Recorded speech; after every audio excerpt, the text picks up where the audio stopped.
Hi, Kevin Blanch. I want to talk about the Jetstream in the context of the nuclear meltdown nightmare we got going on in fucking Japan. And these lying fucks are fucking media. And if you trust anything the fucking media tells you, remember 4 things. 1, remember when Colin Powell stood in front of the UN and lied his ass off and said we have weapons of mass destruction. Remember the media. Valerie Plame Wilson's husband was screaming his head off. The UN inspectors themselves were screaming their heads off. He's lying, he's lying, he's lying. The media lets him off the hook. Remember when 30 media outlets come out and say Bush won the election, and one, Fox, his cousin, comes out and says it's not. The media lets him off the hook. Remember when they told you that Pat Tillman freaking died in the Fowler fucking wiping out freaking 900 Al-Qaeda, freaking the very freaking guys who did 9/11 with a machine gun? The media let him off the hook. Remember when they told you Jessica Lynch, decorating her medals, give her a Congressional Medal of Honor, she fought in valor, freaking went in there, and when she was hunkered down, the media let him off the fucking hook. Remember when the plumes were coming out March 12th, the morning thereof, and the media lets them off the fucking hook? Do not believe these motherfuckers. This thing has been leaking radiation for 4 fucking days. And let's talk about the Jetstream. Okay, a lot of people don't know this. In the context of the Jetstream, people didn't even know what it was until World War II. It had been hypothesized, believe it or not, it comes full circle, by a Japanese philosopher many, many, many hundreds of years ago. He had hypothesized that there was this crazy airstream up there that went thousands of miles an hour. Well, during World War II, one of the Japanese scientists actually thought maybe he's right.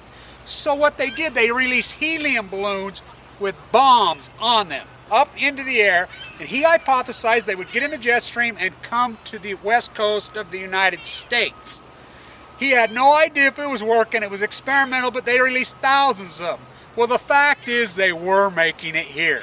The United States had a serious problem on their hands. They kept it tight-lipped as they possibly could. Well, the jet stream at that time was flowing through Oregon.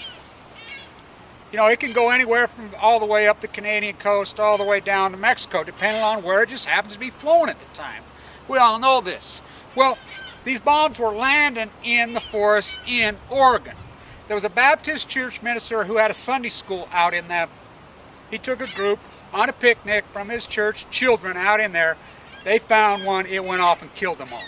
It was kept hush, hush, hush. A lot of people don't know this. There was one found not very many years ago by a guy I know right over here on the other side of the Great Salt Lake. It's real. PBS has done a documentary on it. The jet stream is very real.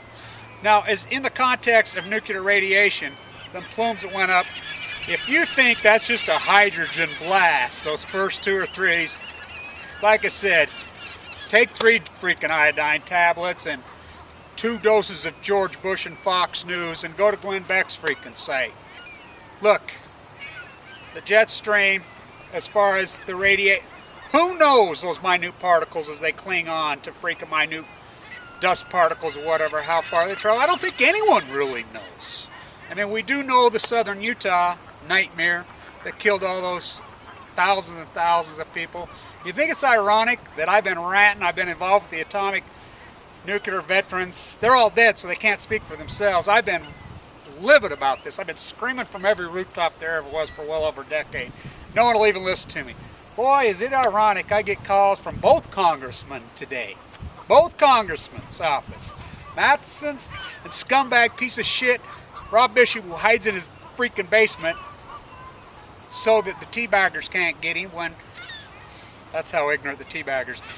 Look, I don't know if you guys got a chance to see my video about Congress doesn't know who their Congress... I mean, what I did 2,000 interviews with my video camera on a university campus, and I asked 2 questions.